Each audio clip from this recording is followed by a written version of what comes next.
नमस्कार। नेपाल टेलिभिजन समाचारमा स्वागत छ। म श्वेता सिन्हा साथमा छु म गोविन्द धिताल। सुरुमा यस प्रसारणका प्रमुख समाचार।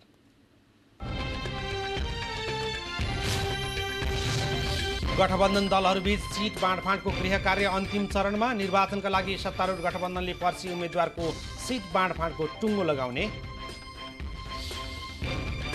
निर्वाचन लक्षित अभियानका लागि कांग्रेसले 77वटै जिल्लामा केन्द्रीय प्रतिनिधि खटायो। अभियान सुरु हुनुभन्दा 2 दिन अगावै जिल्लामा पुग्न कांग्रेसको निर्देशन। कर्मचारी समायोजनका विषयलाई लिएर रोकिएका परीक्षा सञ्चालन गर्न लोकसेवा आयोगलाई बाटो खुल्ला। परीक्षा रोक्न माग गर्दै परेका सबै रिट सर्वोच्चद्वारा खारेज। कर्मचारी र श्रमिकको न्यूनतम पारिश्रमिक पुनरावलोकन गर्न उच्च स्तरीय आयोग गठन गर्ने सरकारको निर्णय। आयोगको संयोजकमा पूर्व मुख्य सचिव लीलामणि पौडेल। युक्रेनमा रुसले आक्रमण सुरु गरेको 6 महिना पुरा। रुसले युक्रेनको सार्वजनिक र सरकारी संरचनामा पनि आक्रमण गर्न सक्ने योजना बनाएको अमेरिकी दाबी। र एक दिवसीय क्रिकेटको विश्व वरियता सूचीमा नेपाल 19औं स्थानमा यथावत। 22 खेलबाट 331 अङ्क प्राप्त गरेको नेपाल अन्तिमबाट दोस्रो स्थानमा।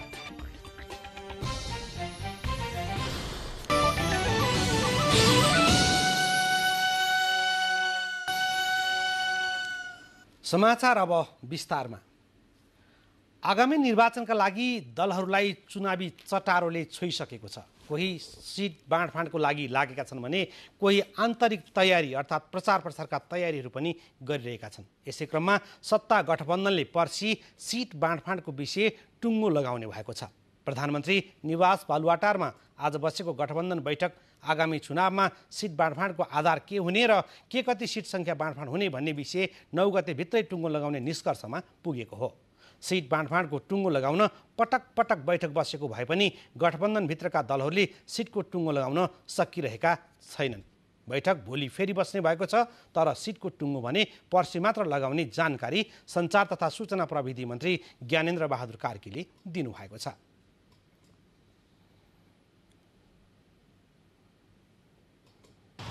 आज पनि बैठक सकारात्मक रूपले अगाडि बढेको छ र बैठक जारी छ। भोलि फेरि यही बैठक 5 बजे बस्छ र हामी चाँडै नै मुलुकलाई एउटा सुखद खबर, जुन गठबन्धनमा केही समस्या आउन लागेको छ कि सिट बाँडफाँडमा समस्या छ कि भन्ने जुन किसिमको आशंकाहरू छ त्यो आशंकालाई दूर गर्ने खबर चाहिँ हामी चाँडै नै दिन्छौँ। र आज चाहिँ हाम्रो संयोजक कृष्णप्रसाद सिटौला अस्वस्थ हुनुभयो।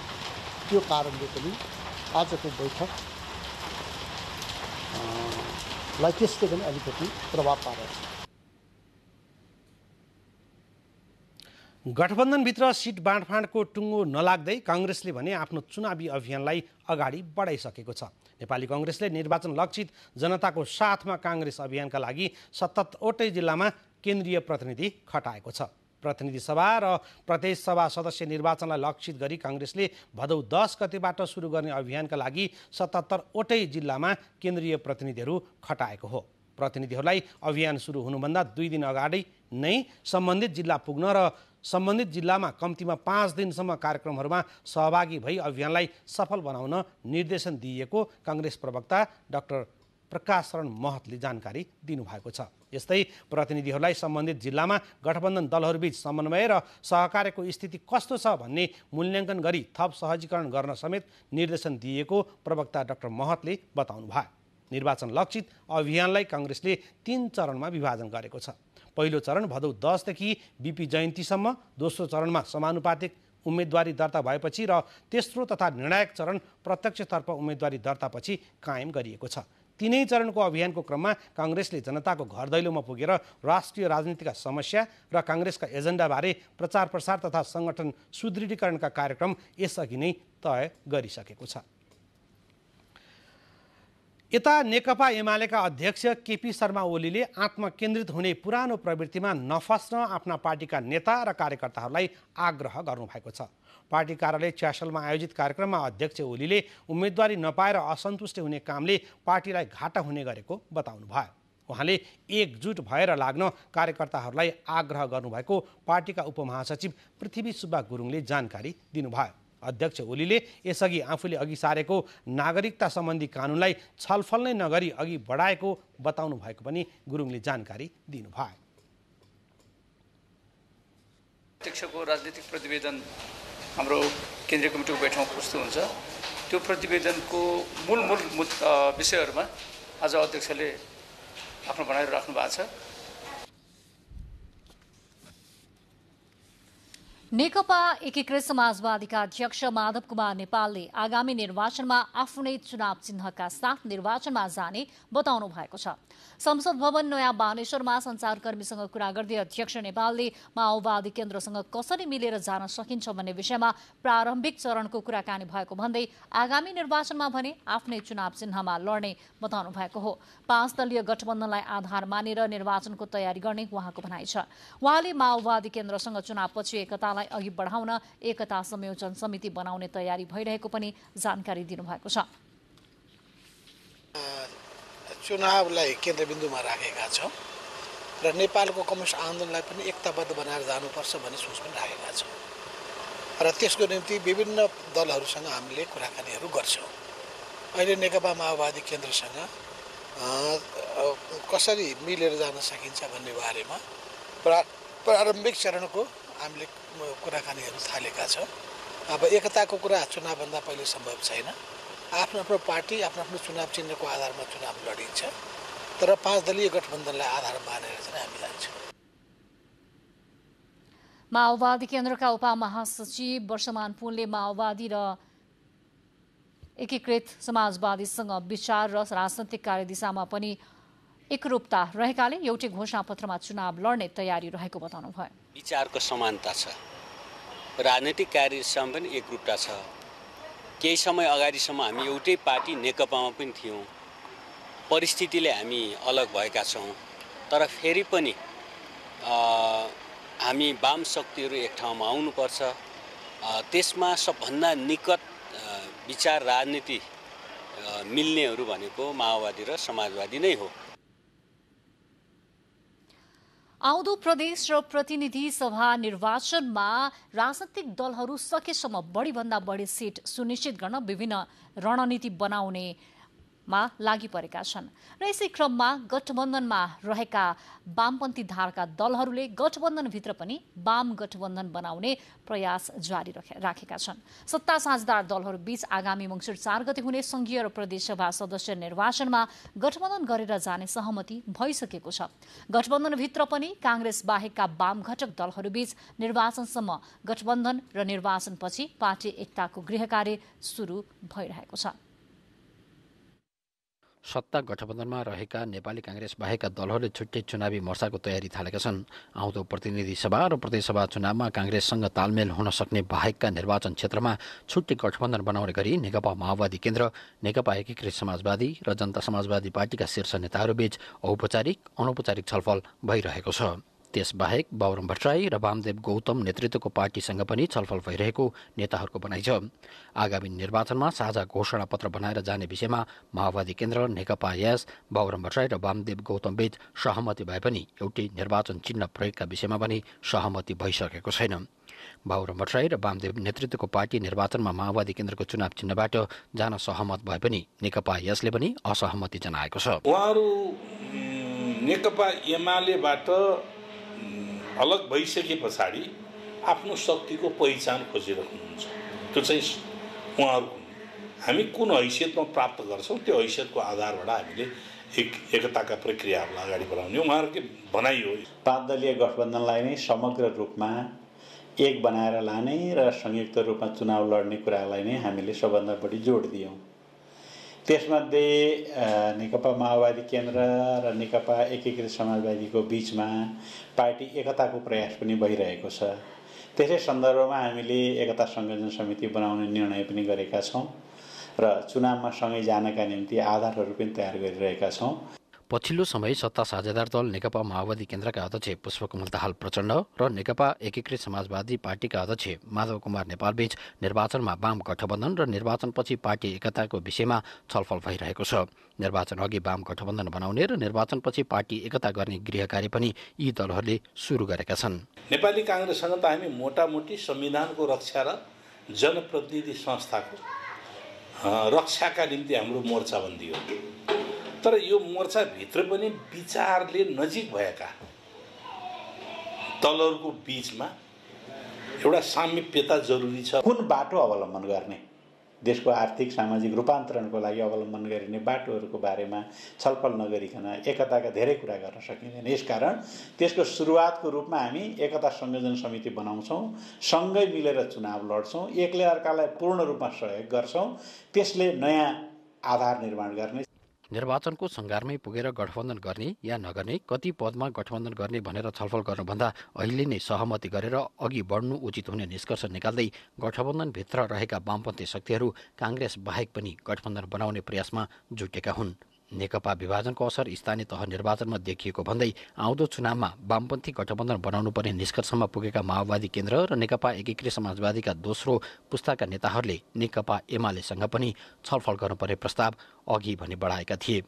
तर काङ्ग्रेससँग गठबन्धन गर्ने सहमति भइसकेकाले आगामी निर्वाचनमा एमालेसँग गठबन्धन वा चुनावी तालमेलको सम्भावना भने न्यून बनेको छ। कर्मचारी समायोजनसँग सम्बन्धित सर्वोच्च अदालतमा परेका रिटहरू सबै खारेज भएको छ। यी लगायतका अन्य समाचार लिएर एकैछिनको विश्रामपछि पुनः उपस्थित हुनेछौँ। विज्ञापनपछिको बाँकी समाचारमा यहाँहरूलाई स्वागत छ। समायोजनमा परेका निजामती कर्मचारीहरूले परीक्षा रोक्न माग गर्दै दिएका सबै रिट सर्वोच्च अदालतले खारेज गरिदिएको छ। कायम मुकायम प्रधान न्यायाधीश दीपक कुमार कार्की, न्यायाधीशहरू विशम्बर प्रसाद श्रेष्ठ, अनिल कुमार सिन्हा, बम कुमार श्रेष्ठ र टङ्कबहादुर मोक्तानको संवैधानिक इजलासले समायोजनको विषयलाई लिएर लोकसेवा आयोगलाई परीक्षा रोक्नु भन्ने माग भएको सबै रिट निवेदन खारेज गरेको हो। फैसलापछि समायोजनको विषयले यसअघि प्रभावित भएका लोकसेवा आयोगका परीक्षाहरू सञ्चालन गर्न आयोगलाई बाटो खुलेको सर्वोच्च अदालतका प्रवक्ता विमल पौडेलले जानकारी दिनुभयो। मुद्दाका कारण लोकसेवा आयोगले 800 भन्दा बढी पदमा विज्ञापन गरे पनि परीक्षा गर्न पाएको थिएन। प्रदेश र स्थानीय तहमा समायोजन भएका कर्मचारीले सङ्घीय निजामती सेवामा नै आउन पाउनुपर्ने माग गर्दै दायर गरेको 98 रिटमा संवैधानिक इजलासले आज एकैपटक फैसला सुनाएको हो। सरकारले राष्ट्रसेवा कर्मचारी र श्रमिकहरूको न्यूनतम तलब भत्ता, पारिश्रमिक एवं सुविधा पुनरावलोकन गर्न पूर्व मुख्य सचिव लीलामणि पौड्यालको संयोजकत्वमा उच्चस्तरीय तलब सुविधा आयोग गठन गरेको छ। सोमबार बसेको मन्त्री परिषदको बैठकका निर्णयहरू सार्वजनिक गर्दै सरकारका प्रवक्ता एवं सञ्चार तथा सूचना प्रविधि मन्त्री ज्ञानेन्द्र बहादुर कार्कीले पूर्व मुख्य सचिव पौड्यालको संयोजकत्वमा आयोग गठन गरिएको जानकारी गराउनु भएको हो। आयोगलाई देशको आर्थिक अवस्था र खर्चको वहन गर्न सक्ने क्षमता समेतका आधारमा तलब सुविधा सिफारिस गर्ने जिम्मेवारी दिइएको छ। यस्तै सरकारले विदेशी नागरिकलाई नेपालको बाटो भएर तेस्रो मुलुक जान नपाउने प्रतिबन्ध हटाइदिएको छ। नागरिकलाई नेपालबाट तेस्रो मुलुकमा जान प्रस्थान अनुमति नदिने गरी नेपाल सरकार मन्त्री परिषदबाट 2078 वैशाख 13 गतेदेखि सरकारले विमानस्थलमा मात्र ट्रान्जिट हुने बाहेकको विदेशी नागरिकलाई नेपालबाट तेस्रो मुलुक जान प्रस्थान अनुमति बन्द गरेको थियो।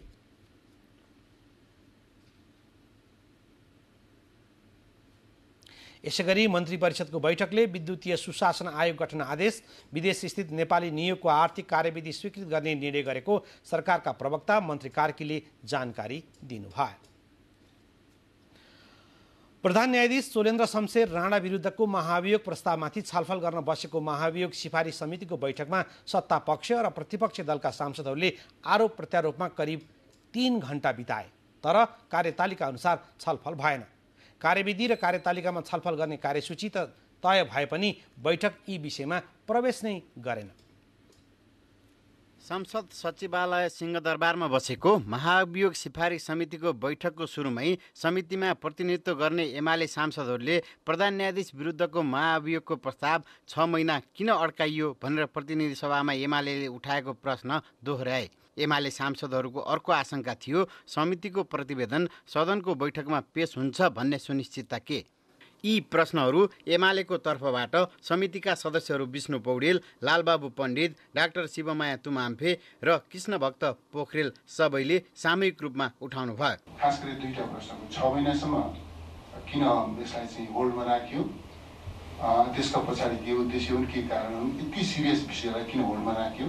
दोस्रो कुरो, नियमावलीले निर्धारण गरेको 3 महिनाको समय जुन समितिले चाहँदा लिन सक्छ, आवश्यकता पर्दा लिन सक्छ, चाहँदा पनि र आवश्यकता पर्दा पनि लिन सक्छ, त्यो समय समेत प्रयोग गर्न नपाउने गरिकन अनि किन यो त्यो परिस्थिति किन निर्माण गरियो? समय जतिखेर पहिले फाल्ने अनि छिटो छिटो गर भन्ने हो भने पहिला हामी प्रतिनिधि सभाको सभामुखज्यूबाट जवाब चाहन्छौँ। कामबिन बनाएर राखेको महाभियोग सिफारिस समितिले भने त्यति बेला हामीले प्रश्न राखेको थिएन र थियो नि, छलफलमा आइसकेको कुरा चाहिँ त्यो दिन भएन भन्न मिल्छ त अहिले सभापतिज्यू? त्यो प्रश्नको उत्तर पुरा नहुँदा दिनसम्म हामी कतै यो काम गर्न सक्दैनौँ कि भन्ने कुरा चाहिँ मनमा सबैको मनमा छ। एमालेका सांसदहरूको प्रश्नमा सत्ता साझेदार दलहरूको तर्फबाट सदस्य रहनुभएका सांसदहरूले प्रतिवाद त गर्नुभयो, तर निचोड निस्केन। समितिका सदस्य मिनबहादुर विश्वकर्मा, कल्याणी कुमारी खड्का, रेखा शर्मा, यशोदा गुरुङ सुवेदी, एकवाल मिया लगायतले समितिले जिम्मेवारी लिइसकेको अवस्थामा थप आशंका नगर्न आग्रह गर्नुभयो। सभामुख समक्ष प्रतिबद्धता व्यक्त गरेर समय अभावका बीच काम सम्पन्न गर्ने गरी अगाडि बढेपछि असान्दर्भिक प्रसङ्गमा छलफल गर्न नहुने धारणा सत्तापक्षीय सांसदहरूको थियो। होइन, पुग्ने चाहिँ प्रतिबद्धता व्यक्त गर्ने अनि हिँड्नका लागि चाहिँ पाइलो नसारौँ भन्ने प्रस्ताव हो भने त्यसबाट हामीलाई झन् थप अलमल र अब जसलाई प्रश्न सोध्ने भनेको त्यो प्रश्न हामीतिर तेर्सिन्छ कि जस्तो लाग्छ। साउन 25 गते उठाउनु पर्ने कुरा चाहिँ फेरि हामी पछाडि सर्यौँ कि अथवा यसले हामीलाई हाम्रो यो समितिमा चाहिँ जवाबदेही हामी अगाडि बढेका थियौँ, यो कुरो फेरि त्यही बेलामा चाहिँ उठ्नु पर्थ्यो कि यो चाहिँ हामी अगाडि बढिसकेपछि फेरि ब्याक हुने कुरा भयो कि भन्ने मलाई लाग्छ। कमिटमेन्ट पनि उहाँहरूले गर्नुभयो र हामी सबैले फेरि के भन्यो भने अब यो समय थोरै रहेको कुरामा अब एउटा त्यो कुरा आफ्ना कुराहरू राख्दै अब फेरि पनि जुन समितिको जिम्मेवारी प्राप्त भएको छ त्यो जिम्मेवारीमा अब हामी अधिक कोसिस गर्छौँ र हामीले यो कामलाई हामी पुरा गर्छौँ, सम्पन्न गर्छौँ। अब नियमावली अनुसारको समय त हामीलाई भएन, तर पनि हामी त्यसलाई पुरा गर्छौँ भनेर हामीले एउटा कमिटमेन्ट, एउटा प्रतिबद्धतासहित हामी त्यहाँबाट उठ्यौँ। कार्यविधि पनि अलिकति अध्ययन गरेर लिएर आएर यसलाई पास गरौँ अनि सभापति के अरे सबै सदस्यहरूको फुल उपस्थितिमा चाहिँ सभापति पनि चयन गरौँ भन्ने निर्णय गरेर हामी उठेका हौँ। 23 दिनभित्रमा हामी एउटा कार्यतालिका अब जस्तै यहाँ आएको छ, कार्यतालिका अनुसार हामी अब सक्सेस हुन सक्छौँ कि सक्दैनौँ त्यसमा एक्सर्साइज गरौँ। लगभग हामी अब बनाएर रात दिन अब त्यति बेला पनि म पनि भन्ने त्यहाँबाट मान्यजहरूले पनि भन्नुभयो कि रात दिन खटेर पनि हामी चाहिँ यसलाई सक्सेस गरौँ। नेपाली काङ्ग्रेस, माओवादी केन्द्र, एकीकृत समाजवादी र जनता समाजवादी पार्टीका सांसदहरूले पटक पटक कार्यसूची अनुसार छलफल गर्न आग्रह गरे पनि पक्ष विपक्षमा निरन्तर वाद विवाद भइरहँदा प्रक्रिया अवरुद्ध भइरह्यो। बैठकको अध्यक्षता गरिरहनुभएका रामबहादुर विष्टले सुरुमा बैठक अघि बढाउन प्रयास गरे पनि विवादलाई साम्य पार्न उहाँलाई हम्बे पर्यो। अब त्यहाँ बाहिरी कुरा गर्ने भए पनि छलफल गरौँ हामी, त्यसलाई छुट्टै यसलाई रोकेर यसलाई यहीँनिर रोकेर चाहिँ अगाडि बढ्नुहुन्न भन्ने कुरा गर्नु भएन। त्यसपछि बैठक यही भदौ 8 गते बुधबार बस्ने गरी स्थगित भयो। क्यामेरामा अशोक बस्नेतका साथ केशवराज विष्ट, नेपाल टेलिभिजन। प्रतिनिधि सभाको आजको बैठकमा नेपाल मजदुर किसान पार्टीका सांसद प्रेम सुवालले बेपत्ता पारिएका व्यक्तिको छानबिन, सत्य निरूपण तथा मेलमिलाप आयोग तेस्रो संशोधन विधेयक 2079 पीडितलाई न्याय दिने गरी नआएको बताउनु भएको छ। बेपत्ता पारिएका व्यक्तिको छानबिन, सत्य निरूपण तथा मेलमिलाप आयोग तेस्रो संशोधन विधेयक 2079 लाई प्रस्तुत गर्न अनुमति माग्ने प्रस्तावमाथि विरोधको सूचना प्रस्तुत गर्नुहुँदै सांसद सुवालले विधेयक पीडितलाई न्याय दिने गरी नआएको बताउनु भएको हो। मानव अधिकारको गम्भीर उल्लङ्घनका घटनालाई पनि मानव अधिकार उल्लङ्घनको घटना भन्दै मेलमिलाप गर्न लागिएकाले दोषीलाई पनि सजाय हुनुपर्ने उहाँको माग छ।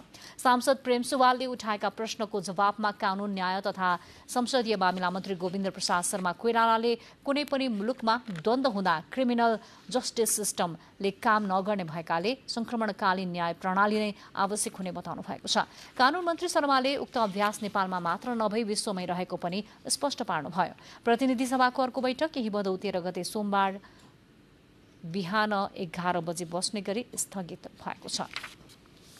आर्थिक वर्ष 2078-79 संचार तथा सूचना प्रविधि मन्त्रालयले 7 अर्ब 60 करोड 72 लाख रुपियाँ राजस्व संकलन भएको जनाएको छ। सिंहदरबार स्थित मन्त्रालयमा वार्षिक उपलब्धिबारे जानकारी दिन आयोजित पत्रकार सम्मेलनमा मन्त्रालय र मन्त्रालय मार्फतका निकायबाट सो रकम संकलन भएको जानकारी गराइएको हो। संकलित रकम मध्ये सबैभन्दा बढी मन्त्रालयबाट 6 अर्ब 94 करोड 4 लाख रुपियाँ संकलन भएको छ भने बाँकी राजस्व मन्त्रालय मार्फतका निकायबाट संकलन भएको सञ्चार तथा सूचना प्रविधि मन्त्री ज्ञानेन्द्र बहादुर कार्कीले जानकारी दिनुभएको छ। जोड दिँदै सम्बन्धित पदाधिकारीहरूलाई जिम्मेवार बनाउन वार्षिक नीति तथा कार्यक्रमहरू एवं बजेट कार्यान्वयनको साथै आवधिक रूपाउने नियमित प्रकृतिका लागि एकीकृत कार्ययोजना प्रकाशन गरी सोको प्रभावकारी कार्यान्वयन गर्न सम्बन्धित पदाधिकारीहरूबीच कार्य सम्पादन सम्झौता गरिएको तथा सोको सूचक सहित वस्तुगत मूल्याङ्कन गर्ने प्रणालीको पनि सुरुवात भएको छ। त्यस्तै मन्त्रालय सम्बद्ध निकायमध्ये नेपाल टेलिकमको वित्तीय प्रगति 97% रहेको मन्त्रालयको प्रगति विवरणमा उल्लेख छ। सञ्चार मन्त्रालयको सहजीकरणका कारण नेपाल दूरसञ्चार कम्पनी लिमिटेडको कुल नाफा 8 अर्ब 38 करोड रुपियाँ रहेको छ। टेलिकमको 4G सेवा 77वटै जिल्लाको पहुँचमा पुगेको जानकारी पनि गराइएको छ। यस्तै एकीकृत कार्यालय व्यवस्थापन प्रणालीमा मन्त्रालय र मार्फतका 6वटा निकायमा कागज रहित काम कार्यान्वयन गरिएको र सिंहदरबारमा थप 20 निकायमा लागू गरिने लक्ष्य मन्त्रालयले राखेको छ। सूचना तथा प्रसारण विभागबाट प्रदान गरिने सबै सेवाहरू पूर्ण रूपमा अनलाइन मार्फत गरिएको पनि मन्त्रालयको उपलब्धिमा उल्लेख गरिएको छ। समाचारहरू बाँकी नै छन्, फेरि एकैछिन विश्राम। विज्ञापनपछिको बाँकी समाचारमा यहाँहरूलाई पुनः स्वागत छ। पछिल्लो 24 घण्टामा थप 634 जनामा कोरोना संक्रमण पुष्टि भएको छ। स्वास्थ्य तथा जनसङ्ख्या मन्त्रालयका अनुसार यो अवधिमा थप 1 जनाको मृत्यु भएको छ।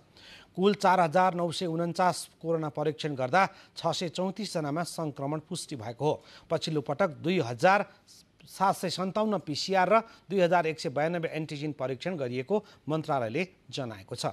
मन्त्रालयका अनुसार पछिल्लो 24 घण्टामा 417 जना संक्रमण मुक्त भएका छन्। देशभर हाल 4221 जना सक्रिय संक्रमित छन्। आवत जावतलाई सहज बनाउन पुल बनाइन्छ, तर राजधानीका कतिपय पुल यस्ता छन् जहाँ सडकले पुललाई छोएकै छैन। पुल बनाउने तर पुलसम्म पुग्ने सडक चाहिँ किन नबनाएको होला भनेर आम उपभोक्ताले सोध्छन्, तर सडक विभागसँग त्यसको चित्तबुझ्दो जवाफ नै छैन। यो ललितपुर स्थित सुन्दरी घाट पुल हो। पुल त चिरिच्याट्ट परेको छ, तर पुल नजिकका सडकको हालत हेर्ने हो भने निकै कच्ची अवस्थामा छ। पुल बनिसक्दा पनि पुल जोड्ने सडक नबन्दा सर्वसाधारण खास गरी सवारी साधन हाँक्ने उनीहरू हैरानमा छन्। काठमाडौँ उपत्यकाको विभिन्न ठाउँमा निर्माण गरिएको पुलसँगै जोडिएका सडकहरू अव्यवस्थित मात्र छैनन्, कतिपय पुलसम्म पुग्ने त अप्रोच रोड अझै बनेका छैनन्। पुलको दुवैतर्फ कालोपत्रे सडक निर्माण नहुँदा सर्वसाधारणलाई आवत जावतमा समस्या परेको छ।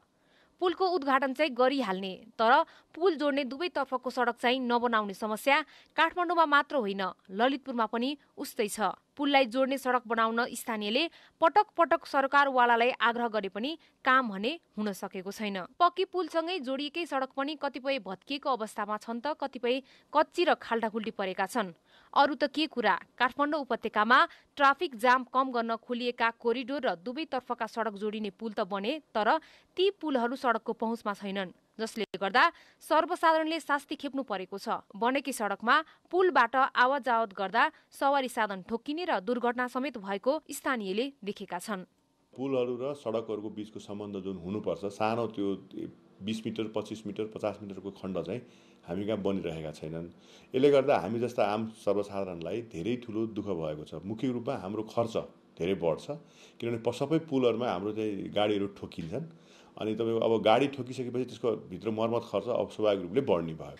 काठमाडौँ भित्री अनामनगरको पुल, धोबी खोलाको पुल, नरेफाट र भक्तपुर जोड्ने पुल, मनोहरा खोलाको पुल लगायत वर्षौं अघि निर्माण भएका पुललाई जोड्ने सडकको अवस्था दयनीय नै छ।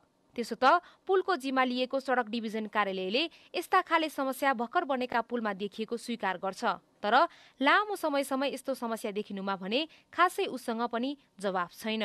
पुल बन्ने बित्तिकै त्यो पुलको चाहिँ ब्याक साइडमा हामीले ब्याकफिल गरेको हुन्छौँ। त्यो ब्याकफिल मेटेरियल चाहिँ कम्प्याक्सन नभए हुनाले तत्कालै एप्रोच सडकहरू कति अवस्थामा हामीले पिच गरिहाल्दैनौँ, केही समय चाहिँ त्यसलाई कम्प्याक्सन हुन राख्दैनौँ र कम्प्याक्सन भइसकेपछि चाहिँ त्यसमा हामीले आरसिसी अथवा कालोपत्रे पिचहरू गर्ने त्यो कार्यक्रम नै हुन्छ, हामी गर्छौँ। केही कतै ढिला भएको भए त्यही अरू कुनै कारणले गर्दाखेरि ढिला भएको हुनसक्छ, नत्र भने सडक र पिच चाहिँ कालोपत्रेले जोडिन्छ। पुल बनाउने निकायले सडकको काम नहेर्ने र सडक बनाउने निकायले पुलको काम नहेर्ने भएका कारण पनि पुलसँग सडक जोडिन समस्या भएको छ। पछिल्लो समय काठमाडौँ राजधानीमा बनेको नयाँ पुल र सडकको अवस्था हेर्ने हो भने निकै कहाली लाग्दो छ। यसतर्फ सम्बन्धित निकायले बेलैमा ध्यान दिन जरुरी छ। क्यामेरामा रोबिन दाहाल र शिव पङ्गिनीको साथमा मानवी बानिया, नेपाल टेलिभिजन, काठमाडौँ। फेरि प्रसङ्ग पुलकै। लामा र अग्ला झोलुङ्गे पुलको जिल्लाका रूपमा परिचित पर्वत र बागलुङ जिल्ला जोड्ने गरी कालीगण्डकी नदीमाथि अर्को झोलुङ्गे पुल थपिने भएको छ। बागलुङबाट पर्वत जोड्ने 523 मिटर लामो झोलुङ्गे पुल निर्माण थालिएको हो। बागलुङ नगरपालिका 4 उपल्लो चौर गौरी धामबाट पर्वत जिल्लाको जलजला गाउँपालिका 8 ओडारी जोड्ने 523 मिटर लामो झोलुङ्गे पुल निर्माण सुरु गरिएको हो। यो पुल 7 करोड रुपियाँ लागतमा निर्माण गर्ने गरी सस्पेन्सन ब्रिज डिभिजन कार्यालय काठमाडौँ र हिमशिखर कन्स्ट्रक्सन निर्माण कम्पनी बीच सम्झौता भएर काम अगाडि बढेको छ। सम्झौतामा 2 वर्षमा पुल निर्माण सक्ने कुरा उल्लेख गरिएको छ। सप्तरीको बलान बिहुल गाउँपालिका 4 बेल्हीमा स्थानीय र प्रहरी बीच आज झडप भएको छ। स्थानीय घुरन शाहको घरमा अवैध रूपमा कपडामा लुकाई छिपाई राखेको सामान बरामद गर्ने क्रममा झडप भएको प्रहरीको भनाइ छ। तस्करी गरेर ल्याइएको सामान घरमा राखेको अवस्थामा खान तलासी गर्न पुगेका प्रहरीलाई अवरोध पुर्याएपछि विवाद सुरु भएको थियो। विवाद बढ्दै गएपछि झडप भएको प्रहरीले जनाएको छ। झडपमा प्रहरी र केही स्थानीयवासी घाइते भएको प्रहरी नायब उपरीक्षक माधव प्रसाद काफ्लेले जानकारी दिनुभयो। स्थिति नियन्त्रणमा लिन प्रहरीले 3 राउन्ड हवाई फायर समेत गरेको छ।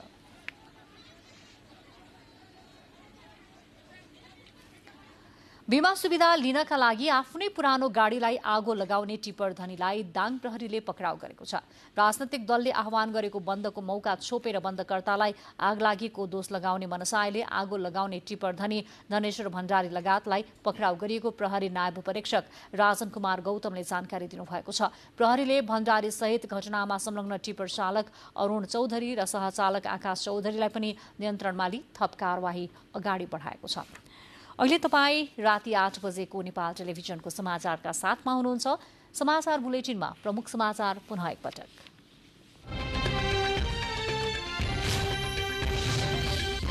गठबन्धन दलहरूबीच सीट बाँडफाँटको गृह कार्य अन्तिम चरणमा। निर्वाचनका लागि सत्तारूढ गठबन्धनले पर्सि सीट बाँडफाँटको टुङ्गो लगाउने। निर्वाचन लक्षित अभियानका लागि कांग्रेसले 77वटै जिल्लामा केन्द्रीय प्रतिनिधि खटायो। अभियान सुरु हुनुभन्दा 2 दिन अगावै जिल्लामा पुग्न कांग्रेसको निर्देशन। कर्मचारी समायोजनका विषयलाई लिएर रोकिएका परीक्षा सञ्चालन गर्न लोकसेवा आयोगलाई बाटो खुला। परीक्षा रोक्न माग गर्दै परेका सबै रिट सर्वोच्चद्वारा खारेज। कर्मचारी र श्रमिकको न्यूनतम पारिश्रमिक पुनरावलोकन गर्न उच्चस्तरीय आयोग गठन गर्ने सरकारको निर्णय। आयोगको संयोजकमा पूर्व मुख्य सचिव लीलामणि पौड्याल। युक्रेनमा रुसले आक्रमण सुरु गरेको 6 महिना पूरा। रुसले युक्रेनको सार्वजनिक र सरकारी संरचनामा पनि आक्रमण गर्ने योजना बनाएको अमेरिकी दावी। र 1 दिवसीय क्रिकेटको विश्व वरियता सूचीमा नेपाल 19औं स्थानमा यथावत। 22 खेलबाट 331 अङ्क प्राप्त गरेको नेपाल अन्तिमबाट दोस्रो स्थानमा। अब समाचारका थप सिलसिला। सवारी चालक अनुमति पत्र वितरण कार्यालय व्यवस्थित बनाउन नसक्दा यातायात व्यवस्था कार्यालय एकान्त कुनामा दिनानुदिन सेवाग्राहीले शास्ति खेप्नु परेको छ। स्वचालित मेसिन नभएका कारण पनि सेवा प्रवाहलाई चुस्त बनाउन कठिन भएको यातायात व्यवस्था कार्यालयका अधिकारीहरूले बताएका छन्। भदौ महिनाको उकुस मुकुस गर्मी, बिहान 5 बजेदेखि बोकबोकै लाइन बस्नु परेको असह्य पीडा, स्पष्ट सूचना दिने व्यवस्था नभएका कारण सेवाग्राहीले शास्ति खेप्दै आएको यो कार्यालय हो यातायात व्यवस्था कार्यालय सवारी चालक अनुमति पत्र एकान्त कुनाको। यहाँ नयाँ सवारी लाइसेन्स लिने तथा नवीकरण गर्ने अधिकांश सेवाग्राहीले घण्टौं लाइन बस्नुपर्ने वर्षौंदेखिको बाध्यता अझै टरेको छैन। अस्पष्ट सूचना र सवारी चालक अनुमति पत्र लिन चाहने सबैले परीक्षा दिनु अगाडि नै फोटो खिचाउने र ल्याप्चे छाप लगाउनु पर्ने भएपछि यसरी भिड भएको हो। यातायात व्यवस्था सम्बन्धी नियमावलीमा यस्तो व्यवस्था गरिएकै कारण परीक्षा अगाडि नै फोटो र बायोमेट्रिक लिनु परेको अधिकारीहरूको भनाइ छ। लिखित तथा प्रयोगात्मक परीक्षा पास गरेपछि लाइसेन्स लिन योग्य व्यक्तिहरूको मात्रै फोटो र बायोमेट्रिक लिने व्यवस्था गरिएमा भिड कम हुन सक्ने भए पनि नियमावलीकै कारण यस्तो गर्न नसकिएको अधिकारीहरू बताउँछन्। यसलाई व्यवस्थित गर्न चाहिँ सवारी चालक अनुमति पत्रसँग सम्बन्धित धेरैभन्दा धेरै सेवाहरू अटोमेसनमा लानु आवश्यक छ। जस्तो सवारी चालक अनुमति पत्र नवीकरणको सेवा नै अहिले चाहिँ लाइसेन्स हातमा आइसकेपछि पनि सेवाग्राही कार्यालयमै आएर लाइनमा बस्नुपर्ने बाध्यता छ। त्यसलाई अन्त्य गर्नको लागि सवारी चालक अनुमति पत्रहरूलाई रिन्यू चाहिँ अनलाइनमा लानुपर्छ भनेर हामीले अनुरोध गरेका छौँ। भिड अस्तव्यस्त हुनुको अर्को कारण सूचना पाटी नै अस्पष्ट भएको सेवाग्राहीहरू बताउँछन्। नवीकरण गर्नको लागि के चाहिने र कुन कुन कामका लागि कुन कुन कोठामा जानुपर्ने भन्ने सूचना स्पष्ट नहुँदा समस्या हुने गरेको सेवाग्राहीहरूको भनाइ छ। 18 नम्बरले तल कम्प्युटरमा जा भन्छ, कम्प्युटरमा गयो माथि गएर उ गर, अनि त्यसपछि चाहिँ फेरि 19 नम्बर यहाँ ढट्टामा हुँदै हुँदैन, तपाईँको ढट्टा बिरगन्जमा हुन्छ भन्छ। हेर्नु न, ए बाबा लाइसेन्स मैले यहाँबाट ट्रायल दिएर निकालेपछि त त्यो रिन्यू बिरगन्ज र उसको सिस्टममा भएर पो मलाई दिएको होला त, रिन्यू दिएको होला। त्यत्रो मेरो 59 सालको लाइसेन्स हो होइन, मैले यत्रो वर्ष रिन्यू गरिसक्यो, अहिले आएर यहाँ ढट्टामा छैन, अब विभाग जा भन्छ। लगभग 1.5 घन्टा चाहिँ हामी एउटा लाइनमा मात्रै बसिरहेको इन्फर्मेसन बोर्डमा चाहिँ के भइरहेछ भने एउटा लाइनबाट चाहिँ एकछिन जस्तो अर्को ठाउँमा नजानुपर्ने दिइरहेछ, तर त्यहाँ पनि लग्यो कि यहाँ चाहिँ, किनभने इन्फर्मेसन यो बोर्डै प्रपरली छैन। दुईवटासम्म लाइन त्यस्तो मिलाएर राखिदिएदेखि अब अलिकति अस्वस्थ मान्छेहरू, अलिकति एजेड मान्छेहरूलाई अथवा महिलाहरूको लाइन अलिकति उनीहरूको शारीरिक अवस्था हेरेर त्यस्तो लाइन बनाइदियो हुने हो। यहाँ चाहिँ त्यस्तो खालको केही पनि देखिएन। सरकारी जागिरका लागि लिखित परीक्षा लिने लोकसेवा आयोगले निवेदकहरूको फोटो खिच्ने तथा बायोमेट्रिक लिने काम नगरिकनै परीक्षार्थीले अपलोड गरेको कागजपत्रकै आधारमा परीक्षाका लागि प्रवेश पत्र जारी गर्ने गर्दछ। लाइसेन्स वितरणको काममा पनि लाइसेन्स लिन योग्य भइसकेका निवेदकहरूको मात्रै फोटो खिच्ने र बायोमेट्रिक लिने काम गरेमा यस्तो भिड नहुने सेवाग्राहीहरूले सुझाव दिएका छन्। क्यामेरामा शिव पङ्गेनेको साथमा दुर्गा खड्का, नेपाल टेलिभिजन। यातायात व्यवस्था कार्यालय कहिले व्यवस्थित बन्ला भन्ने प्रश्न गर्दैछन् आम सेवाग्राही। पोखरा महानगरपालिकाका भूमिहीन दलित, सुकुम्बासी तथा अव्यवस्थित बसोबासीलाई जग्गा धनी सम्बन्धी निस्सा वितरण गर्न सुरु गरिएको छ। पोखरा वडा नम्बर 25 हेम्जाका 664 मध्ये 167 घरधुरी परिवारलाई आज निस्सा प्रदान गरिएको हो। पोखरा महानगरपालिकाका प्रमुख धनराज आचार्य, राष्ट्रिय भूमि आयोग कास्कीका अध्यक्ष गंगा प्रसाद पोखरेल लगायतको टोलीले निस्सा वितरण गरेको हो। निस्सा पाएकोमा त्यहाँका भूमिहीनले खुसी व्यक्त गर्दै अब चाँडै नै लाल पूर्जा पाउने आशा जागेको प्रतिक्रिया दिएका छन्। कास्कीमा करिब 26,000 भूमिहीन तथा अव्यवस्थित बसोबासीको परिवार रहेको छ। नेपाल टेलिभिजन र भूमि व्यवस्थापन तथा अभिलेख विभाग बीच भूमि प्रशासनमा प्रविधि र सुशासन कार्यक्रम प्रसारण गर्ने सम्झौता भएको छ। टेलिभिजनमा कार्यक्रम प्रसारण हुने गरी टेलिभिजन तर्फबाट महाप्रबन्धक फुलमान बल र विभागका तर्फबाट महानिर्देशक पीताम्बर घिमिरेले संयुक्त रूपमा सम्झौता पत्रमा हस्ताक्षर गर्नुभएको छ। नेपाल टेलिभिजनका महाप्रबन्धक फुलमान बलले भूमि क्षेत्रलाई डिजिटल माध्यमबाट अभिलेखको रूपमा व्यवस्थापन गरिनुले सबैले सहज सूचना पाउने र प्रविधिले सहज बनाउने बताउनुभयो। आजको दुनियाँमा हामी प्रविधिबाट अलग रहेर हामी चाहिँ अगाडि बढ्न सक्दैनौँ र पल पल डिजिटल हरपल डिजिटल भन्ने हिसाबबाट आज हाम्रो सारा चिजहरू अगाडि बढिरहेका छ। एउटा हत्केला चाहिँ चलाएको भरमा दुनियाँमा साक्षात्कार गर्न सक्ने जुन अवस्था बनेको छ र यो अवस्थालाई यो सुविधालाई प्रयोग गरेर तपाईँहरूले जसरी चाहिँ आफ्नो कामहरूलाई अझ प्रभावकारी ढङ्गबाट अगाडि बढ्नलाई जुन काम गर्नु भएको छ त्यसमा हामी मिसिन पाउँदाखेरि नेपाल टेलिभिजन अत्यन्त खुसी प्रकट गर्दछ। त्यस्तै विभागका महानिर्देशक पीताम्बर घिमिरेले नागरिकलाई भूमि प्रशासनबारे जानकारी दिन र प्रविधिको प्रयोग कसरी सेवा लिने लगायतका विषयमा जानकारी दिनका लागि कार्यक्रम महत्त्वपूर्ण हुने बताउनुभयो। विभागसँग सम्बन्धित गतिविधिहरू हामीले गरेका नवीनतम अभ्यासहरू सूचना प्रविधि प्रणालीको क्षेत्रमा हामीले अवलम्बन गरेका उपलब्धिहरू र नागरिकलाई सूचित हुन चाहिँ आवश्यक ठानेका सम्पूर्ण विषयवस्तुहरू यहाँहरूलाई उपलब्ध गराउनको लागि र सहकार्य गर्नको लागि हामी चाहिँ प्रतिबद्ध नै छौँ र त्यस किसिमको चाहिँ सहयोगको अपेक्षा नेपाल टेलिभिजनबाट विभागले पनि गरेको छ। यसअघि पनि विभागले नेपाल टेलिभिजनसँग सहकार्य गर्दै आएको थियो। अब देश बाहिरका समाचार। युक्रेनमा रुसले आक्रमण सुरु गरेको 6 महिना पूरा भएको छ। यस अवधिमा हजारौं युक्रेनी नागरिक र सैनिकको मृत्यु भइसकेको छ भने दर्जनौंको संख्यामा युक्रेनका भौतिक संरचनाहरू ध्वस्त भएका छन्। अमेरिकाले रुसले अझै पनि युक्रेनको सार्वजनिक र सरकारी संरचनाहरूलाई लक्षित गरी आक्रमण गर्ने योजना बनाएको दावी गरेको छ। युक्रेनले स्वतन्त्रता दिवस मनाइरहँदा अमेरिकाले रुसबाट हुन सक्ने थप आक्रमण र क्षतिको बारेमा सचेत बनाएको हो। आज युक्रेनमा स्वतन्त्रता दिवस मनाउन सार्वजनिक विदाको घोषणा गरिएको छ, तर कुनै पनि किसिमको सार्वजनिक कार्यक्रम भने गर्न रोक लगाइएको छ। स्वतन्त्रता दिवसको अवसरमा दिनुभएको सन्देशमा युक्रेनका राष्ट्रपति भोलोदिमिर जेलेन्स्कीले रुसले कुनै पनि बेला अप्रिय काम गर्न सक्ने भन्दै आफ्ना नागरिकहरूलाई सचेत रहन आग्रह गर्नुभएको छ। स्वतन्त्रता दिवसको पूर्व सन्ध्यामा रुस नियन्त्रित क्रेमिया क्षेत्रमा बमबारी र विस्फोट भएपछि रुस आक्रोशित बनेको छ। आक्रमणमा रुसले युक्रेनलाई दोष लगाएको छ, तर युक्रेनले भने उक्त आरोपको खण्डन गरेको छ। बाँकी समाचार एकैछिनमा।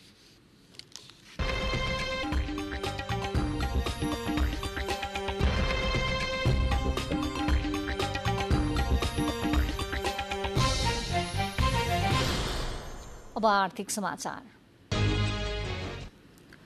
चीनले मुख्य नाका रसुवागढी र तातो पानी बन्द गर्दा नजिकै गरेका चाडबाड महँगिने त्रास व्यापारी तथा उपभोक्तामा परेको छ। चीनसँगको मुख्य 2 नाका बन्द हुँदा वस्तु आयात नै रोकिएकाले त्यसको असर बजारमा देखिएको छ। चीनले गत साउन 25 देखि पूर्ण रूपमा नेपालसँग जोडिएका रसुवागढी र तातोपानी नाका बन्द गरेपछि नजिकै आएको चाड पर्वमा दैनिक उपभोग्य वस्तुको अभावका साथै महँगिने देखिएको छ। कोरोनाको कारण देखाउँदै चीनले मुख्य नाका रसुवागढी र तातोपानी पूर्ण रूपमा बन्द गरेको हो। यसले गर्दा चीनबाट आश्रित वस्तुहरू आयात नहुँदा त्यसको असर उपभोक्तालाई परेको छ। एकतर्फी रूपमा चीनले नाका बन्द गर्दा दशैंलाई लक्षित गरी व्यापारीहरूले मगाएका सामानहरू चीनिया नाकामा नै थन्किएर बसेका छन्। व्यापारीहरूका अनुसार चीनले नेपाल सरकारलाई आधिकारिक जानकारी बिना नै मुख्य नाकाहरू बन्द गरेको हो। नाका बन्द हुँदा बजारमा चीनबाट आयात हुने वस्तुहरूको अभाव देखिन थालेको छ। दशैंको लागि आएको सामान यसरी बन्द हुँदा त ठुलो समस्या, यसले विकराल समस्या पैदा गरेको छ। समयमा सामान आइपुगेन भनेदेखि त्यसले चाहिँ व्यापारीहरूलाई चाहिँ एउटा पलायन हुने स्थितिमा पुर्याउँछ। आइसकेको सामानलाई छिटोभन्दा छिटो नेपालतिर पठाइदियो भने यसको समाधान नै हो। नजिकको तीज तथा दशैंलाई प्रत्यक्ष असर पर्ने भएकाले कूटनीतिक तहबाट सरकारले नाका खोलाउन प्रयास गर्नुपर्ने व्यापारीले बताएका छन्। यद्यपि यसअघि चीन भ्रमणको क्रममा परराष्ट्र मन्त्रीले नाका खुला गर्न चीनसँग वार्ता गर्नुभएको समाचार आए पनि अझै नाका खोल्न नसक्दा व्यापारीहरू चिन्तित भएका छन्। चीनले यसअघि पनि पटक पटक बिना जानकारी मुख्य नाकाहरू बन्दै गर्दै आएकाले व्यापारीले शास्ति भोग्नु परेको बताएका छन्। क्यामेरामा अशोक बस्नेतका साथ पवन वर्षा शाह, नेपाल टेलिभिजन, काठमाडौँ। आर्थिकपछि अब खेल समाचार।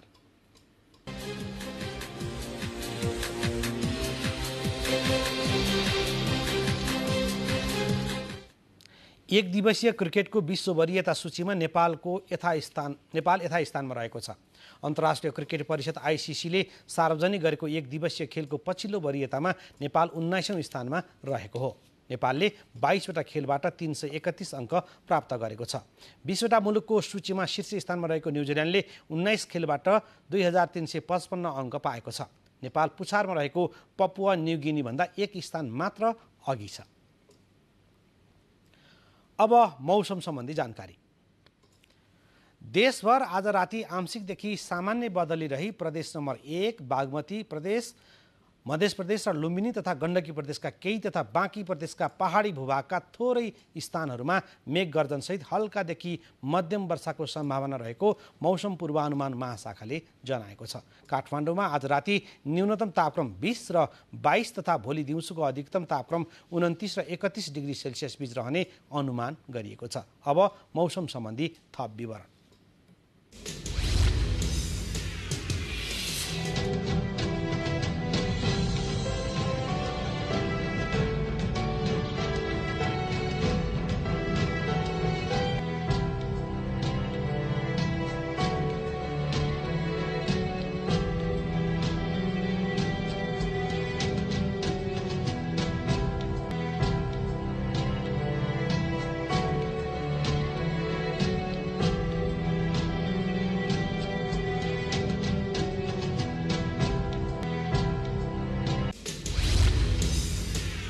मौसम सम्बन्धी यो जानकारी सहित हामी बुलेटिनको अन्तिममा आइपुगेका छौं। अन्त्यमा प्रमुख समाचार एकपटक फेरि।